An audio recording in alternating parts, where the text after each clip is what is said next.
10 ఏళ్ళ తర్వాత మీకు ఒక మంచి గుణపాఠం చెప్పి ఇంట్లో కూర్చోబెడితే మళ్ళీ ఇలా ఒకరి మీద ఒకరు కొట్లాడుకొని ఒకరి మీద ఒకరు తిట్టినట్టు చేసి నేను కొట్టినట్టు చేస్తాను నువ్వు ఏడ్చినట్టు చేయని టీఆర్ఎస్ వాళ్ళు ఇతర పార్టీలకు పోయేందుకు టీఆర్ఎస్ పార్టీ ఖాళీ అయ్యేటువంటి ప్రయత్నాలు జరుగుతున్న తరుణంలో నాతోటి కొట్లాడితే నా బిడ్డ దగ్గర కొనరి, నా కొడుకుతోటి కొట్లాడితే నా అల్లుని దగ్గర కొనరని వాళ్ళే అన్ని గ్రూపుల్ని పెట్టుకొని చేస్తున్నట్టు ఇది ఒక నాటకంలా కనబడుతుంది తప్ప ఇంకొకటి ఏం లేదు.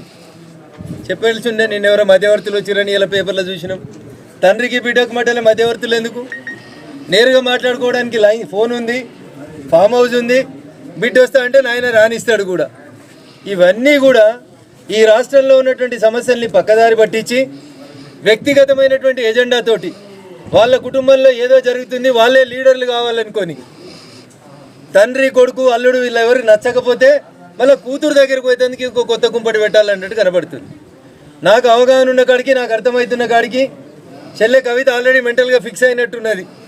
టీఆర్ఎస్ పార్టీలకు వెళ్ళి బయటికి పోదామని, సొంత ఎజెండా పెట్టుకుందామని, అక్క షర్మిలక్క చేసినట్టు పాదయాత్ర చేద్దామని, ఓ కొత్త పార్టీ పెట్టుకుందామని ఆమె డిసైడ్ అయినట్టు కనబడుతుంది.